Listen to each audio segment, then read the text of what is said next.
وصحبه ومن والاه. اللهم صل وسلم على سيدنا محمد الفاتح لما أغلق والخاتم لما سبق ولناصر الحق بالحق والهادي إلى صراطك المستقيم وعلى آله وصحبه حق قدره ومقداره العظيم. Amma ba'd. Pertama-tama marilah sama-sama kita memanjatkan puji dan syukur kepada Allah Subhanahu wa taala. Pada kesempatan ini Allah masih memberikan taufik dan hidayah, kudrah dan iradahnya kepada kita semua, sehingga masih diberikan kesehatan, baik kesehatan jasmani maupun kesehatan rohaniah kita. Selawat dan salam kepada Rasulullah SAW. Beliaulah yang telah memperjuangkan agama Allah Subhanahu wa taala. Seluruh pengorbanan beliaulah yang telah membahagiakan kita, menolong kita semuanya, mulai di dunia sampai di hari akhirat nanti.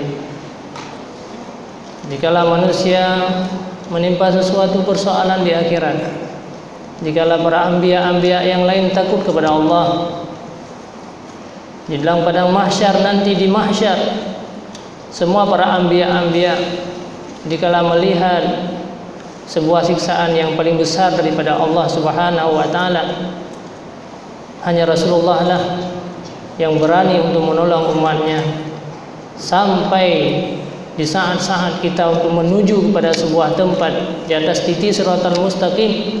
Rasulullah lah yang berdoa di hadapan Allah, Allahumma sallim ummati, sallim ummati. Maka kita doakan bersama agar senantiasa kita berselawat kepada Rasulullah sallallahu alaihi wasallam. Lidah yang Allah berikan kepada kita jangan sia-sia dalam hidup ini, supaya inilah merupakan mahabbah dan jalan kita untuk bertemu dengan Rasulullah di hari akhirat nanti. Amin. Salawat dan salam juga kepada al dan sahabat beliau, para alim ulama, para pengajar-pengajar. Mereka lah yang membimbing dan mendidik kita agar kita menjadi manusia yang sukses, manusia yang selamat di dunia sampai di hari akhirat nanti. Ta'zim wa takrim saya yang pertama sekali kepada pimpinan kita Ma'had Mahmud, kepada seluruh kita yang hadir pada hari yang berbahagia ini, Pak Abang Ansari juga yang hadir, mudah-mudahan bermanfaat. Jadi judul kita hari ini adalah tentang manfaat Ihya Ulumuddin di dalam masyarakat. Kita telah mengenal semua apa yang terkandung dalam kitab Ihya Ulumuddin.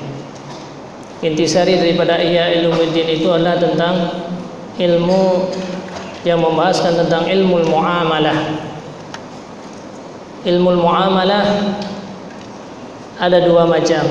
Ada ilmu muamalah yang berhubungan dengan Allah, dan juga ilmu muamalah yang berhubungan dengan manusia. Di dalam kitab Ihya juga terkandung dua ilmu yang lain, yaitu ilmu zahir dan ilmu batin. Maka berbeda dengan kitab-kitab fikih-fikih yang lain ataupun ilmu-ilmu yang lain. Karena dalam kitab Ihya inilah dua-dua ilmu dikumpulkan oleh Imam Al-Ghazali, ilmu syariat dan ilmu tariqah, ataupun ilmu fikih dan ilmu tasawuf. Maka kita tidak meragukan lagi tentang manfaat yang kita dapatkan daripada kitab Ihya Ulumuddin ini, dikarenakan inilah jalan untuk menuju sebuah kesuksesan manusia. Kebahagiaan manusia yang sebenarnya adalah kebahagiaan di hari akhirat. Sukses atau tidak suksesnya manusia tergantung dia nanti di hari akhirat, bukan sekedar di dunia. Dalam Al-Quran Allah berfirman, "Wa man zuhziha 'anil nar wa udkhilal jannah faqad faz." Barang siapa yang dilepaskan daripada azab api neraka jahanam dan dimasukkan di dalam surga, itulah merupakan orang-orang yang sukses. Hari ini banyak orang yang menganggap sukses itu karena hartanya, sehingga orang-orang yang punya harta, memiliki harta yang banyak, kita menganggap itu adalah orang-orang sukses dan orang-orang bahagia. Padahal kekayaan Qarun itu jauh lebih hebat daripada kekayaan manusia yang lain. Tidak ada manusia di dunia ini sampai hari akhirat setelah Qarun yang memiliki harta sebanyak harta Qarun. Kalau di sini orang jumpa harta dalam tanah masih dinamakan harta Qarun? Ada? Masih dinamakan harta Qarun. Kalau orang yang paling kaya sekarang di dunia ini, seandainya kita jumpa harta mereka, ada dinamakan dengan nama mereka? Tak. Tentu namanya tetap namanya harta Qarun. Itu sebagai bukti bahwa tidak ada manusia yang lebih kaya sekaya Qarun. Orang-orang yang hidup pada masa Qarun, mereka menganggap bahwa Qarun itu orang-orang sukses. Banyak ucapan-ucapan selamat terhadap Qarun. Banyak orang-orang yang menginginkan anaknya menjadi seorang Qarun pada masanya. Akan tetapi kalau sekarang ternyata Qarun itu bukanlah orang sukses. Kenapa Qarun itu bukan orang sukses? Padahal hartanya banyak. Karena hidup di hari akhirat, dia tidak termasuk orang-orang bahagia, orang-orang yang celaka dan durhaka yang akan mendapat siksaan azab daripada Allah Subhanahu wa ta'ala. Sebagai contoh yang lain, Fir'aun itu merupakan orang-orang yang sangat luas jabatannya. Kekuasaannya melebihi daripada kekuasaan manusia yang lain. Tidak ada manusia yang hari ini punya jabatan, punya kekuasaan seluas jabatan atau kekuasaan Fir'aun. Orang-orang di saat itu juga menganggap bahwa Fir'aun itu merupakan orang-orang sukses, orang-orang bahagia. Nyatanya di akhir kehidupannya ternyata Fir'aun itu bukanlah orang-orang yang sukses. Anak-anak pada masa itu senang dia untuk menjadi seorang Fir'aun. Tapi kita mau mengikuti jejak Fir'aun? Tidak ada manusia yang muslim, yang Islam dia menginginkan dirinya sebagai Fir'aun. Kenapa? Jabatannya luas, kekuasaannya luas, jabatannya tinggi. Beliau sangat terkenal. Nikmat di dalam hidup, kehidupannya sangat mewah. Akan tetapi kenapa kita tidak setuju dengan Fir'aun itu? Karena dia tidak termasuk orang-orang yang di situ dua contoh itu bisa kita ambil sebuah intisari bahwa ternyata kesuksesan dan kebahagiaan itu adalah bukan karena harta dan jabatan, tetapi manusia yang sukses, manusia yang bahagia nanti kita setelah meninggal dunia, bagaimana kehidupan kita di masa yang akan datang. Itulah orang-orang yang sukses di hari akhirat. Rasulullah penuh dengan perjuangan dalam hidupnya. Para sahabat-sahabat dari sangat banyak harta yang dimiliki, beliau korbankan semuanya untuk kehidupannya. Dari seorang sahabat yang begitu luas, yang begitu banyak hartanya. Tafadhal. Afwan. Memang sahabat-sahabat Rasulullah mereka bukan orang-orang miskin. Abdurrahman Al-Auf, Utsman bin Affan, Siti Khadijah, harta yang dimiliki oleh Siti Khadijah separuh daripada harta kekayaan kota Mekah. Bukanlah mereka orang-orang miskin, tetapi di dalam menjalani kehidupannya sampai akhir kehidupan, kisah sejarah Khadijah itu, beliau bahkan pakaiannya saja tidak ada lagi di tubuh beliau, bahkan pakaian yang lusuh, pakaian yang buruk, pakaian yang tidak bagus lagi yang beliau pakai di akhir kehidupan beliau. Kenapa beliau mau berkorban? Karena beliau mengingatlah persoalan hari akhirat. Yang beliau inginkan adalah rohaniyah, bukan jasmaniyah. Makanya kenapa Ihya Ulumuddin ini sangat bermanfaat bagi kita masyarakat? Karena intisari daripada Ihya itu adalah selalu membimbing oleh Imam Al-Ghazali adalah rohaniyah. Rohaniyah inilah yang bisa kekal sampai hari akhirat. Tubuh kita ini, kalau kita membuka kuburan, kubur dulu ya. Kalau kita membuka kubur-kubur yang ada di sekeliling kita, kita gali kuburan-kuburan orang-orang telah meninggal, semua jasad-jasad mereka tidak ada lagi. Tak ada lagi jasadnya. Semua sudah sirna. Tetapi apa yang kekal? Rohaniyah mereka sudah dibawa di hadapan Allah Subhanahu wa taala. Rohaniyah mereka yang sudah dipersiapkan oleh Allah, kalau rohaniyah mereka itu baik, maka semuanya jasmaniyah ini akan hancur. Sungguh sangat kita sedihkan manusia-manusia yang hidup di akhir zaman hari ini. Mereka lebih mementingkan rohaniyah mereka. Berapa waktu yang kita habiskan untuk kebutuhan jasmani kita? Makan. Berapa banyak waktu yang habis itu makan? Kemudian kita buang kotoran itu berapa banyak? Sehari semalam 24 jam. Kalau para wanita-wanita, perempuan-perempuan lebih banyak lagi menghabiskan waktu untuk jasmani mereka. Salat berapa waktu yang kita habiskan untuk satu hari? 5 menit, 10 menit. Paham kira-kira? Tetapi untuk jasad kita, makan saja sudah berjam-jam.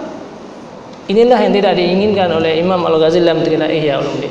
Akhirnya kita sibuk dengan memperbaiki rohaniyah kita, sementara jasmani kita, sementara jasmani ini akan hancur, akan sirna dan tidak berfungsi lagi.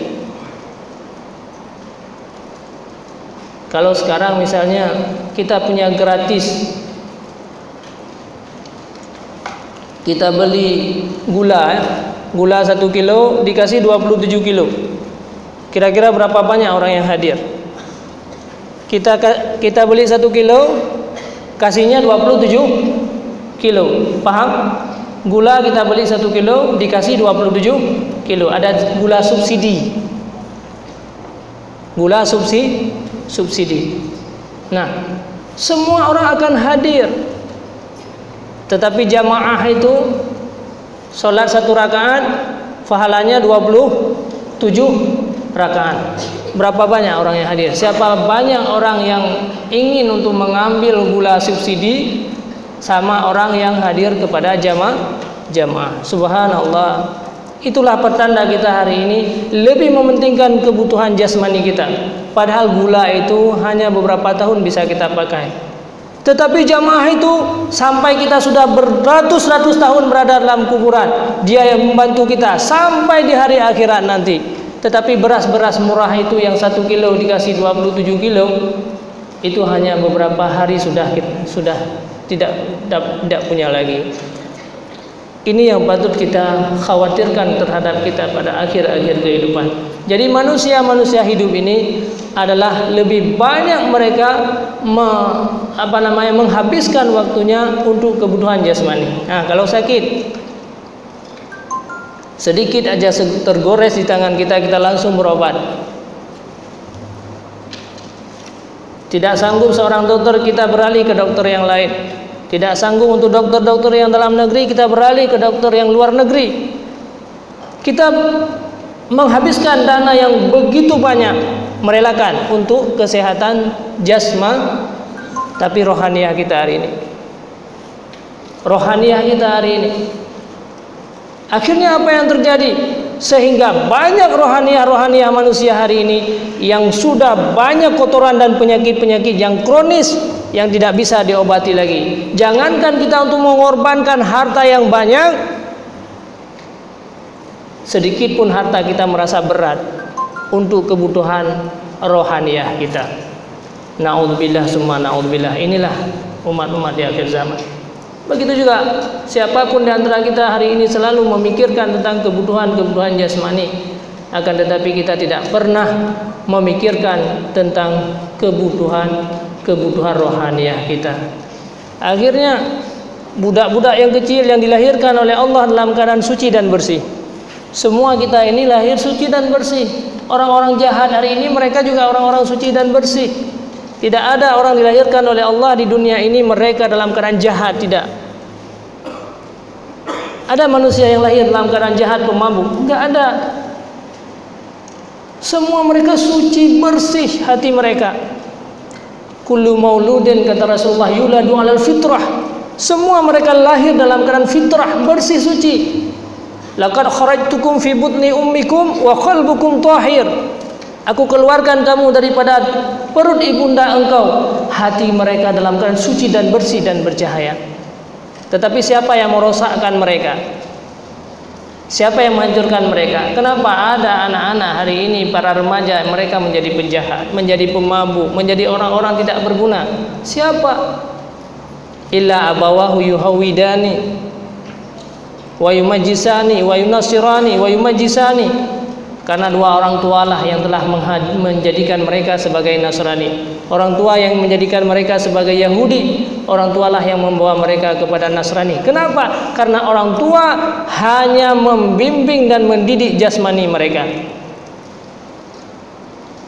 Ada sebahagian penafsiran hadis tersebut. Orang tua itulah bukan sekedar ayah dan ibu, termasuk para guru-guru, termasuk para pengajar-pengajar, termasuk teman-teman para lingkungan-lingkungan. Mereka semua inilah yang membawa seseorang kepada Yahudi, yang menjadikan mereka sebagai Nasrani. Efeknya apa, saudaraku?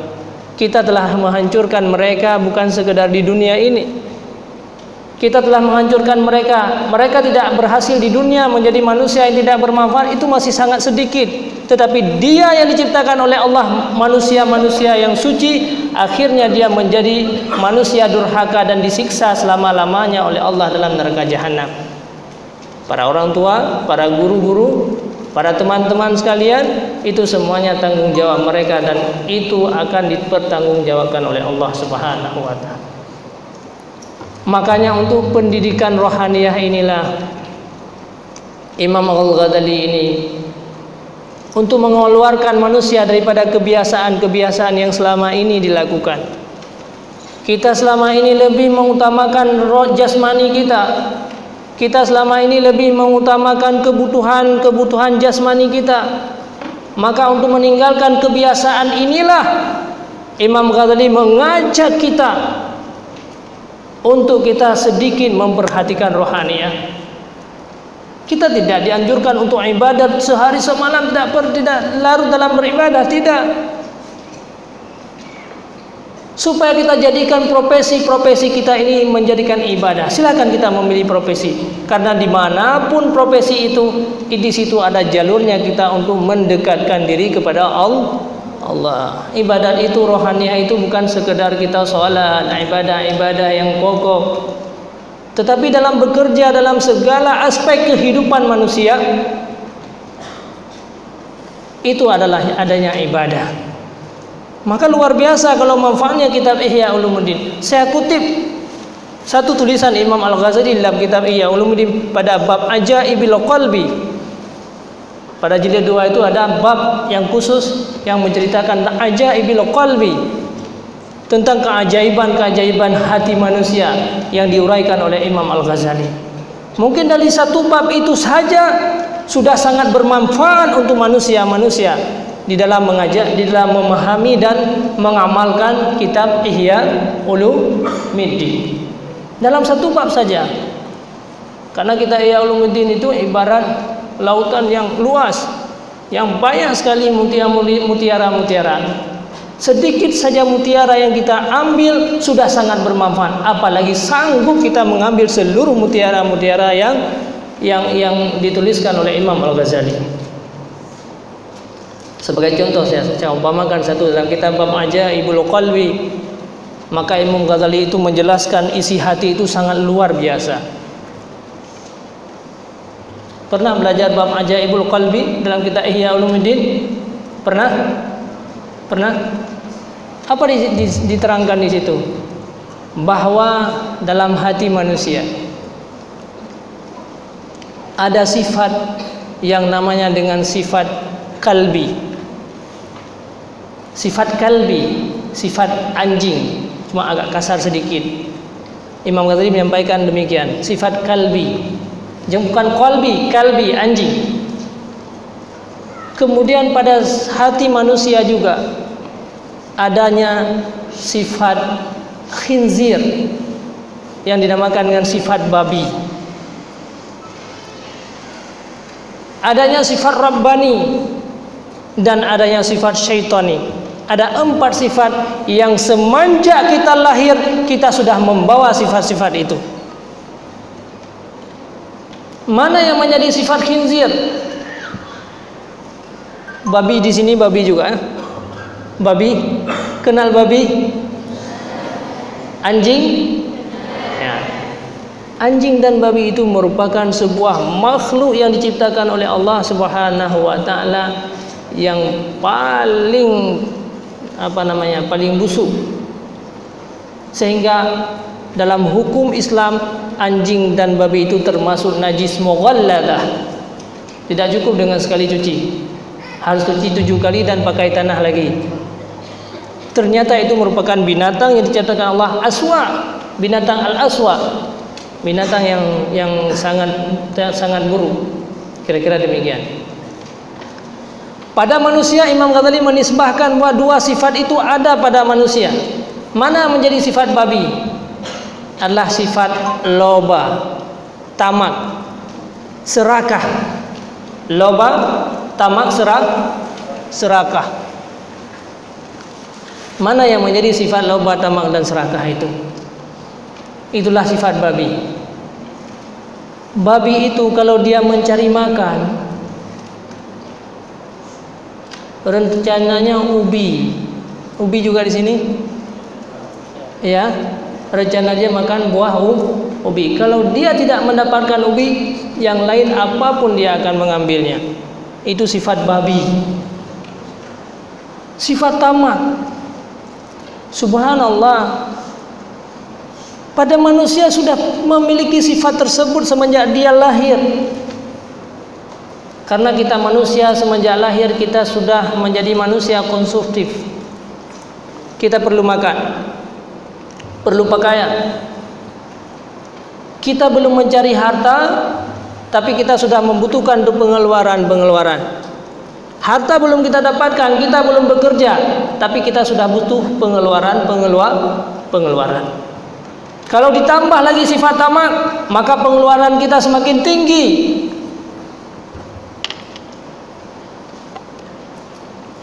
Maka pengeluaran itu semakin tinggi. Orang yang tamak dalam jabatan, maka dia terus-menerus dia memikirkan tentang jabatan-jabatannya. Kecuali yang dibolehkan kita tamak pada ilmu. Sehingga dengan sebabnya ada sifat tamak ini, timbullah kejahatan-kejahatan yang banyak. Timbullah kejahatan-kejahatan yang banyak. Padahal para sahabat-sahabat Rasulullah, kenapa mereka tentram dalam hidup mereka sementara mereka tidak begitu banyak harta yang seperti apa yang kita miliki hari ini? Karena mereka bisa meredam sifat babi yang ada dalam hati-hati mereka. Orang yang tidak bisa meredam babi yang ada dalam hatinya, maka dia terus-menerus tamak terhadap harta. Akhirnya, dikala dia tidak dapat harta itu, maka dia akan menjadi 2 manusia. Yang pertama, manusia peminta-minta untuk mencukupi kebutuhannya. Itu masih baik, karena dia tidak ambil harta orang lain.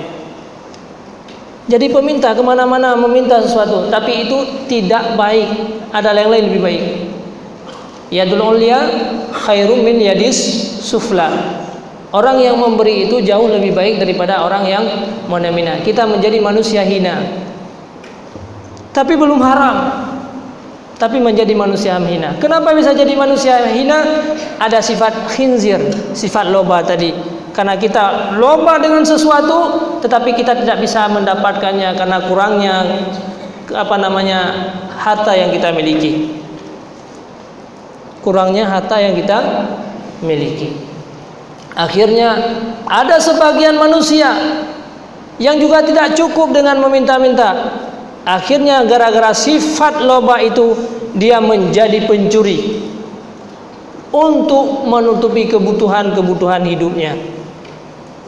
Jadilah dia seorang pencuri, jadilah seorang koruptor, jadi orang-orang yang menipu orang lain. Jadilah orang berkhianat, dia berdagang, menipu orang lain, mengkhianati orang lain. Maka akibat daripada sifat khinzir yang ada dalam hati manusia tadi, akhirnya kita menjadi manusia yang celaka. Jangankan untuk memberi manfaat untuk umat Nabi Muhammad, malah kita menjadi manusia yang menzalimi orang lain. Padahal Rasulullah mengajarkan kita untuk menjadi khairun nas anfa'uhum linnas. Orang yang paling baik itu adalah orang yang bisa memberi manfaat kepada orang lain, bukan orang yang bisa mengambil harta orang lain.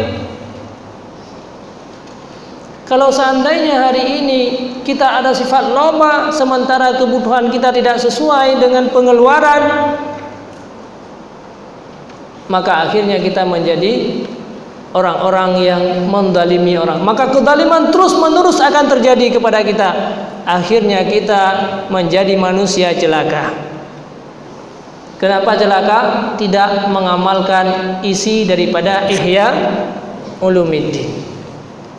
Inilah manfaat, salah satunya yang manfaat. Maka dianjurkan oleh Imam Al-Ghazali dalam kitabnya itu, kita bisa meredamkan sifat tama'u yang ada dalam hati kita, sifat babi yang ada dalam hati kita, sanggup kita redamkan. Itulah merupakan manusia-manusia yang sudah bersih rohaniyahnya.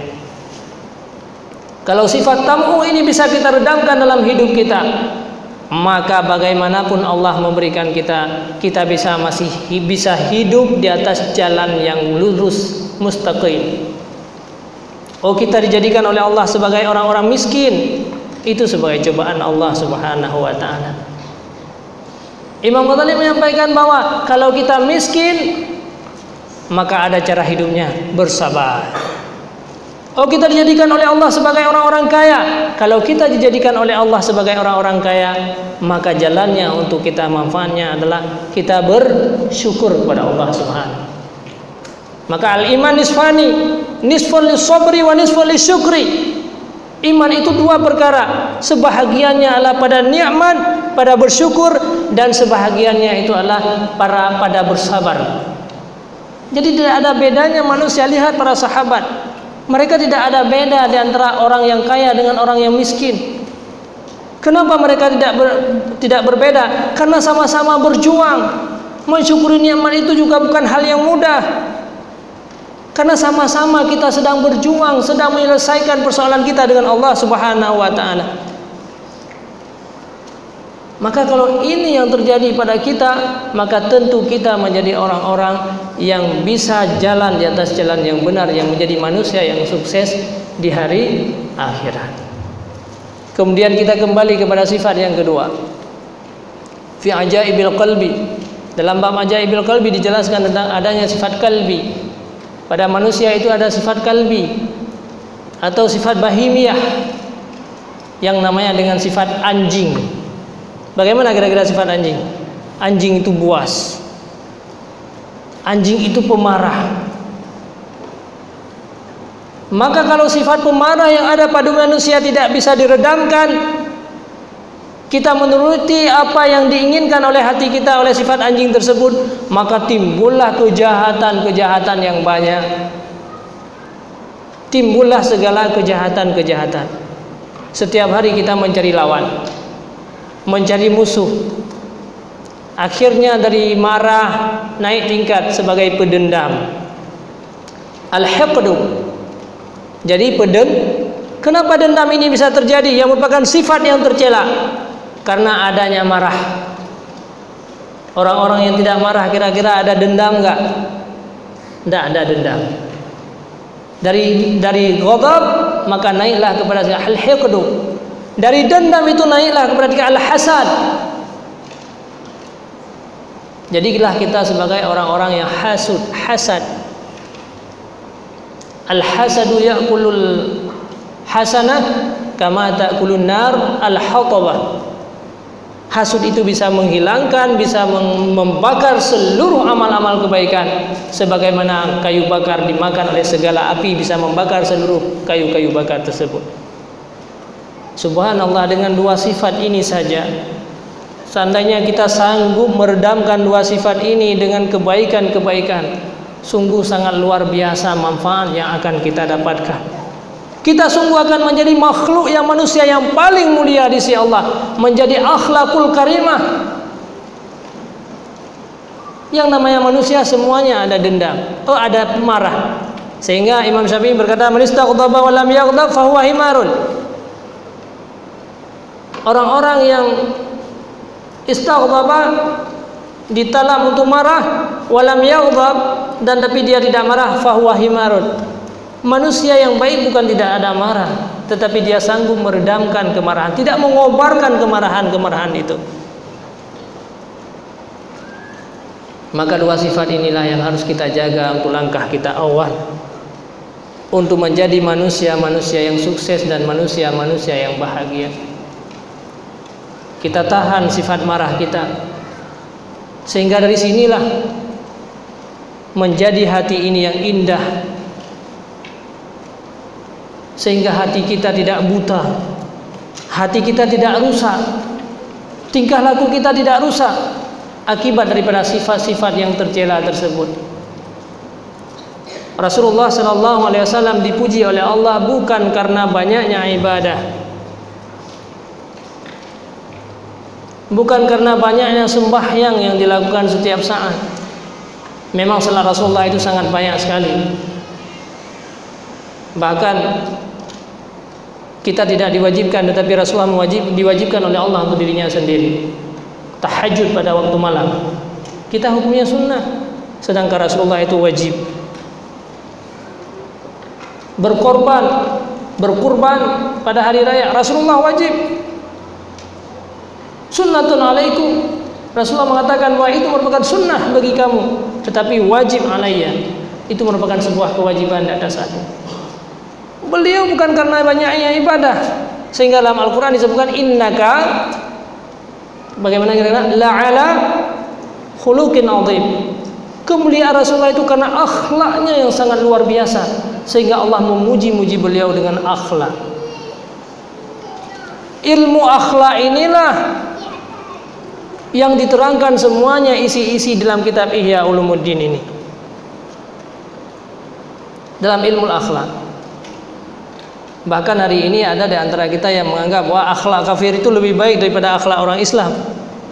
Tapi kalau sama saya tidak boleh demikian. Kita tidak boleh menyampaikan bahwa akhlak kafir itu lebih baik, karena akhlak orang Islam itu didasari oleh iman, sedangkan kafir itu adalah bukan didasari oleh iman, tetapi dasar mereka adalah kebudayaan. Maka tidak ada yang lebih baik. Kalau karakter bolehlah kita katakan karakter kafir itu baik. Tapi kalau akhlak itu tidak boleh kita menisbahkan akhlak, kalau menurut saya itu kepada orang-orang kafir. Jangan kita menisbahkan akhlak itu kepada orang kafir, karena mereka tidak didasari oleh iman. Kalau dasarnya tidak bagus, tentu ujungnya juga tidak bagus. Siapa akhlak yang paling baik itu? Adalah umat Islam, karena akhlak kita didasari oleh dasarnya Islam. Maka setelah kita Islam, kemudian kita memperbaiki akhlak, maka inilah yang merupakan pujian-pujian yang sangat besar yang Allah berikan kepada kita.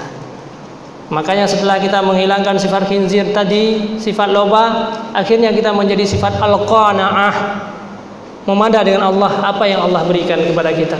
Kita tidak serakah, kita tidak tamak, maka tentu kita akan mudah dalam menjalani kehidupan ini. Orang-orang akan menyenangkan kita. Kita tidak ada mendalimi orang lain, dan dalam hidup kita tidak mengganggu orang lain. Kita padamkan kemarahan. Setelah kita memadamkan kemarahan, maka setiap manusia yang kita lihat tidak ada rasa benci dalam hati kita. Benci sama orang lain itu berat, menjadi beban bagi kita. Gara-gara benci sama orang lain kita nggak bisa tidur waktu malam. Setiap saat kita ingat, setiap kali berjumpa tidak rasa tenang dalam hati kita. Makanya hilangkan sifat marah dalam hati kita, sehingga kita merasa kasih sayang semuanya umat Nabi Muhammad. Kita sama dilahirkan di dunia ini, yang tujuannya adalah untuk mencapai kebahagiaan di hari akhirat nanti. Maka tidak ada orang yang punya persoalan dalam hidup kita. Kita selalu melihat kebaikan-kebaikan mereka. Kenapa hari ini ada pertentangan, ada intimidasi, ada terjadi perkelahian, ada terjadi perbantahan antara satu sama lain? Dikarenakan kita hanya melihat kepada orang lain itu adalah keburukan. Setiap saat kita yang melihat muka-muka mereka dengan kejahatan-kejahatan, akhirnya tidak tumbuh dalam hati ini kasih sayang. Kenapa? Karena yang ada dalam hati kita adalah sifat anjing. Kita pemarah, sehingga selalu melihat keburukan orang lain untuk mencari mangsa dan mencari lawan. Tetapi kalau sifat ini kita redamkan, yang nampak dalam hati kita adalah kebaikan-kebaikan daripada orang lain. Kebaikan-kebaikan yang ada pada orang lain. Maka ini satu bab saja kalau kita buka kitab Ihya Ulumuddin, itu sudah cukup di dalam kita menjalani kehidupan ini untuk menjadi orang-orang yang sukses. Kemudian dalam kitab Ihya Ulumuddin ini juga Imam Al-Ghazali mengumpulkan, yaitu tentang masalah fikih dan tasawuf, antara syariat dengan at-tariqah. Karena beliau sendiri merupakan orang-orang yang ahli di bidang fikih. Beliau banyak mengarang kitab-kitab fikih Al-Wasit, Al-Basit. Sebelum beliau mendalami tentang ilmu tasawuf, beliau lebih duluan, yang pertama mereka belajar ilmu-ilmu syariah. Maka syariat ini tidak boleh tinggal. Tidak boleh kita melanjutkan ilmu tasawuf dengan tanpa syariah. Karena ilmu syariat ini merupakan ilmu dasar. Makanya dalam kitab Ihya Ulumuddin ada dijelaskan yang pertama apa? Masalah a'malul zahirah. Itu pokok. Kemudian selesai daripada a'malul zahirah, baru a'malul batinah. Mana yang menjadi amal zahirah? Kalau pada sembahyang kita segala syarat-syaratnya, rukun-rukunnya, bagaimana syarat-syarat sembahyang yang sah, yang diakui oleh syarat. Bagaimana cara bersucinya, bagaimana cara berwudunya. Kemudian baru dilanjutkan dengan a'malul batinah. Bagaimana khusyuk kita dalam sembahyang, bagaimana kita adab-adab dengan Allah Subhanahu wa taala. A'malul batinah inilah yang tujuannya untuk menjaga syariah. Karena ilmu tasawuf itu adalah ibarat daripada pagar. Ilmu syariat itu adalah ibarat daripada tanaman. Ilmu tauhid itu ibarat daripada tanah. Kalau orang nggak ada tanah, nggak bisa tanam, nggak bisa ada tanaman nggak tanpa tanah. Kalau sudah ada tanah tanpa ada pagar, maka tanaman itu akan dimakan oleh binatang-binatang yang banyak di luar. Apalagi binatang kita ini syaitan. Kalau binatang-binatang lain ini mudah untuk kita usir, tapi syaitan ini nggak mau dia. Sudah kita usir, dia kembali lagi. Hawa nafsu. Mana yang menjadi binatang dalam hati kita? Yang pertama syaitan, yang kedua hawa nafsu. Syaitan insi dan syaitan jinsi. Teman-teman kita juga kadang-kadang bisa jadi syaitan. Inilah tujuannya kita ilmu tasawuf. Allah untuk menjaga supaya tanaman ibadah kita diterima oleh Allah Subhanahu wa taala. Ilmu untuk membersihkan hati. Makanya Imam Al-Ghazali setelah beliau hebat sekali dalam bidang fikih, tetapi beliau melihat masih ada hijab dia. Masih ada kekurangan dalam hidupnya, tidak merasa puas dengan ilmu yang beliau miliki. Padahal dia sudah alim bagian fikih. Sehingga ada kejadian diceritakan di dalam kitab Al-Bidayatul Hidayah, dalam kitab Murakil Ubudiyah. Imam Ghazali pada suatu hari beliau sholat. Dia sudah menjadi seorang ulama besar pada saat itu. Sudah menjadi seorang ulama besar. Dia punya adik namanya Al-Hamad. Kalau tidak saya Hamad. Dikala beliau sholat, dia tidak khusyuk. Ada satu persoalan haid. Haid, tahu arti haid? Datang bulan terhadap wanita. Ada persoalan haid yang belum selesai di dalam benak pikiran beliau. Adiknya ternyata lebih duluan alim bidang ilmu thariqah. Hamad itu lebih duluan alim dia. Sewaktu Imam Ghazali bangun dari rakaat yang pertama, dia teringat masalah haid tadi ada masalah yang belum selesai. Akhirnya adiknya tahu, oh Imam Ghazali sedang tidak khusyuk, dia masih memikirkan tentang haid. Dia punya ilmu laduni. Hamad itu punya ilmu laduni. Akhirnya beliau paraklah salatnya dengan Imam Ghazali. Beliau salat sendiri. Orang-orang bertanya, kenapa adiknya Imam Ghazali sendiri tidak mau mengikuti Imam Al-Ghazali? Karena Imam Ghazali padahal dia ulama yang besar. Pada saat itu dia mampu ahli fikih, sehingga dia merasa malu di hadapan para teman-temannya, dan dilaporlah kejadian ini sama orang tuanya.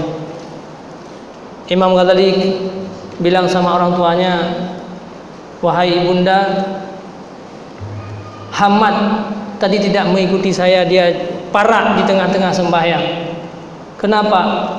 Karena dia mempermalukan aku di hadapan orang-orang ramai.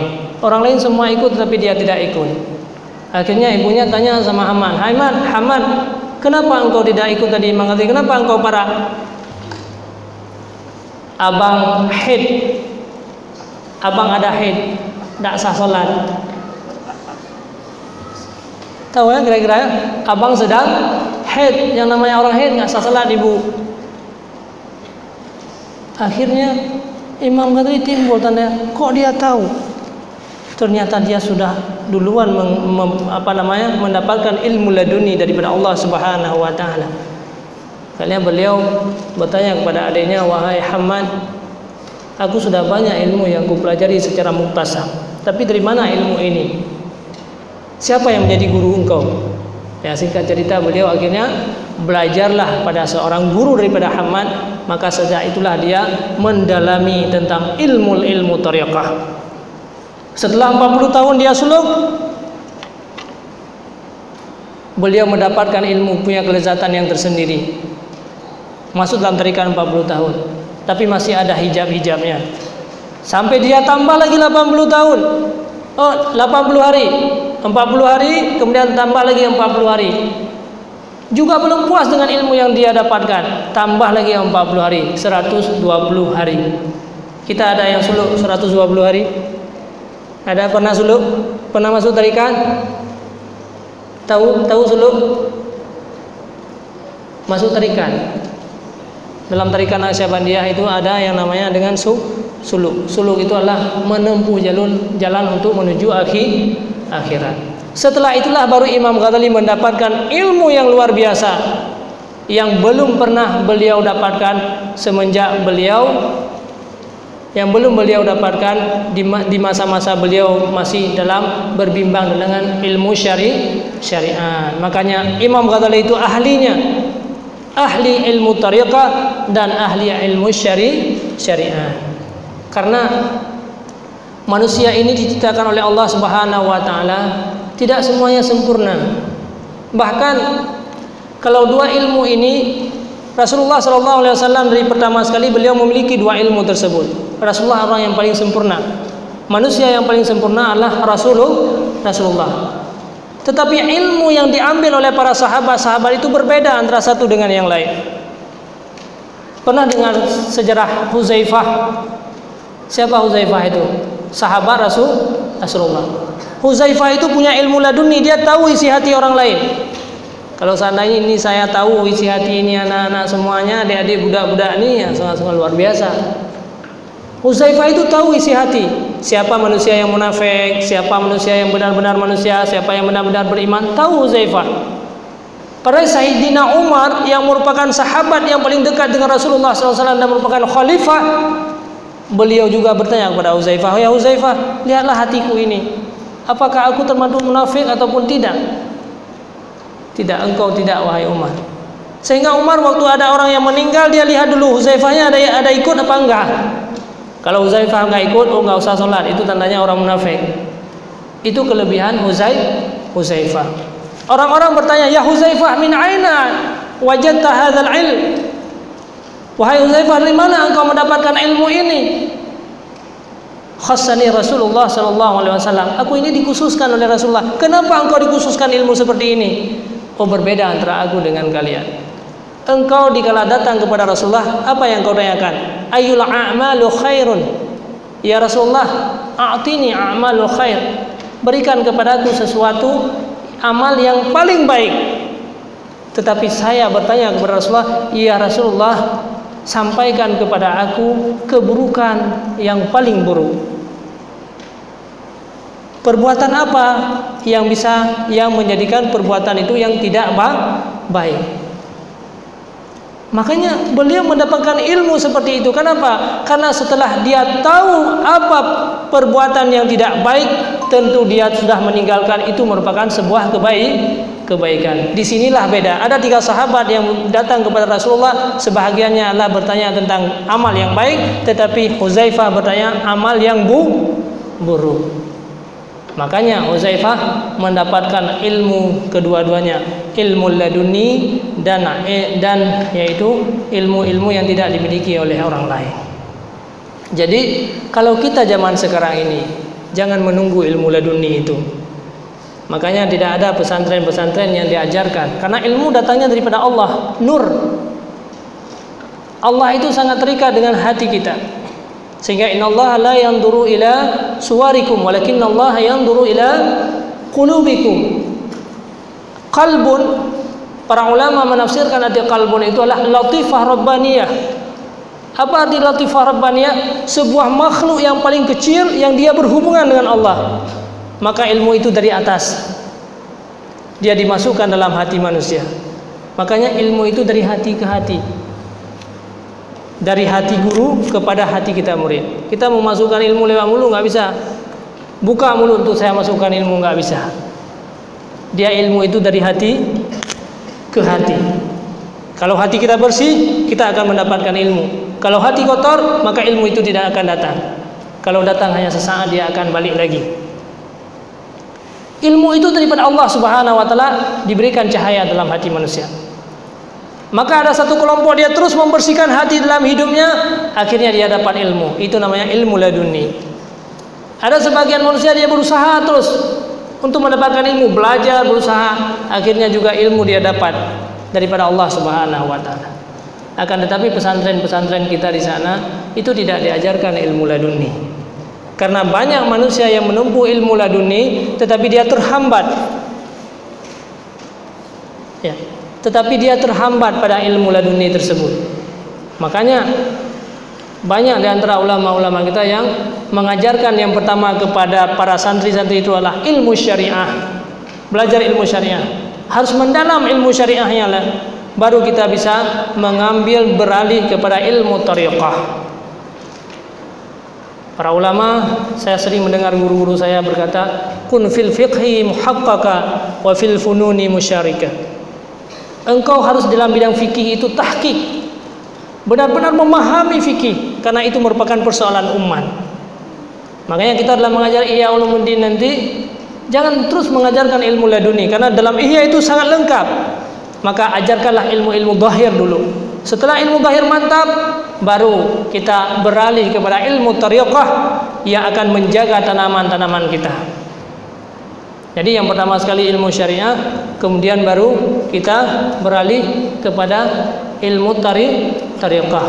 Masuk dalam suluk, kita masuk dalam tariqah Ahadiyah, tariqah Naqsyabandiyah, tariqah Syadziliyah, tariqah Qadiriyah, tariqah Suhrahwardiyah. Terserahlah tariqah-tariqah yang kita amalkan. Semua tariqah-tariqah itulah merupakan jalan kita untuk bisa menyelamatkan amal-amal yang kita kerjakan selama ini.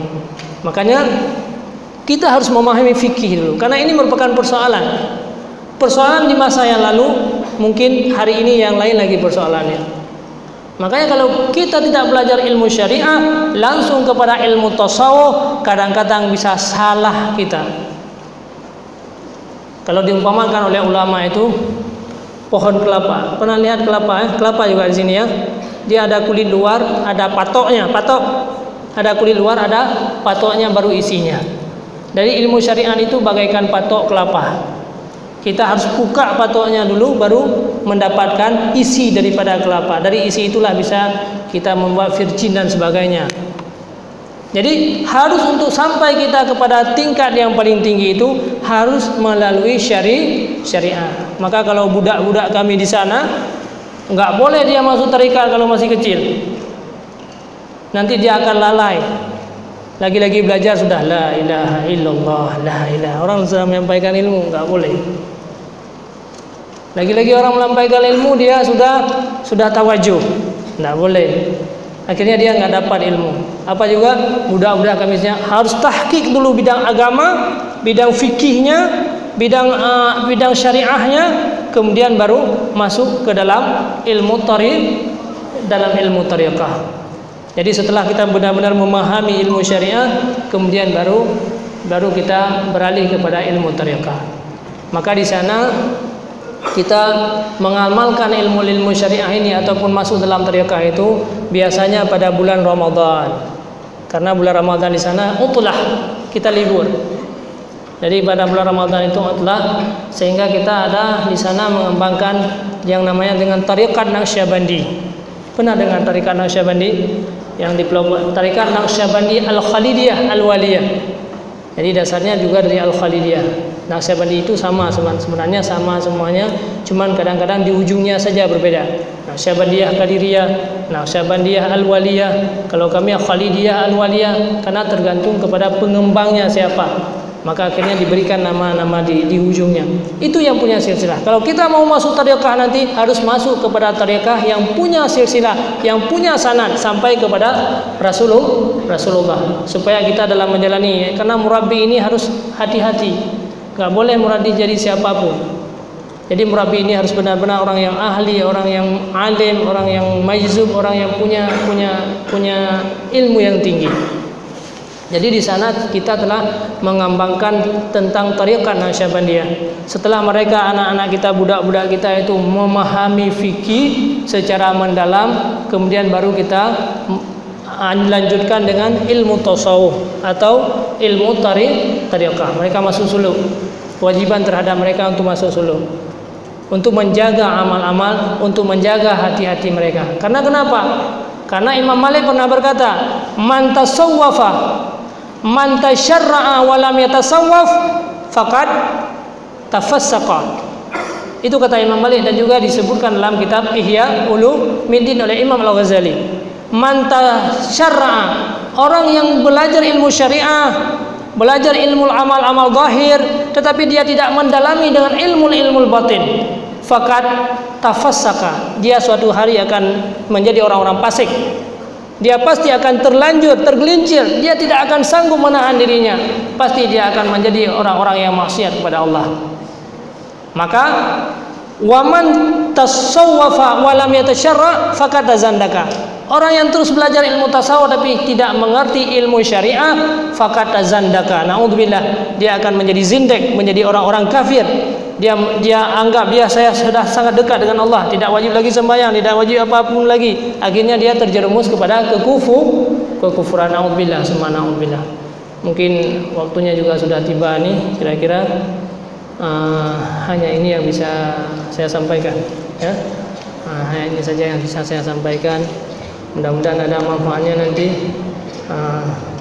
Kalau mau tanya saya boleh untuk bertanya, karena apa yang tidak paham, karena bahasanya juga berbeda kadang-kadang, yang kurang paham penyampaian saya tadi, mungkin ada 5 menit lagi boleh untuk bertanya, silakan, yang menyangkut dengan persoalan at-tariqah dan tentang ilmu syariah dengan ilmu at-tariqah. Silakan pada adik-adik, budak-budak yang ingin bertanya, silakan.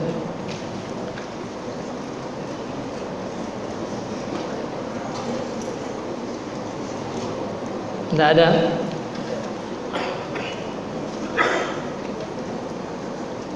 Ada yang ingin? Nggak ada kira-kira? Ya, kalau nggak ada nggak apa-apa. Mudah-mudahan apa yang saya sampaikan ini bermanfaat untuk kita dan untuk saya sendiri. Apa yang saya sampaikan mungkin masih banyak sekali kekurangan, maklumlah. Ar-Fakir juga masih belajar kita Ihya Ulumuddin sama guru saya. Beliau namanya Syekh Haji Hasanul Basri bin Haji Gading. Walaupun beliau sudah menamatkan Ihya berkali-kali, tapi saya juga masih belajar Ihya sama beliau, masih belajar setiap saat, setiap subuh masih belajar. Beliau mengajarkan, umur beliau 70 tahun. Sebenarnya yang hadir untuk acara kita beliau, cuman karena kesehatan beliau yang tidak mungkin tuh hadir. Mudah-mudahan Allah memberikan kesehatan, bisa bertemu kadang-kadang pada satu saat dengan kita semua di sini. Assalamualaikum warahmatullahi wabarakatuh.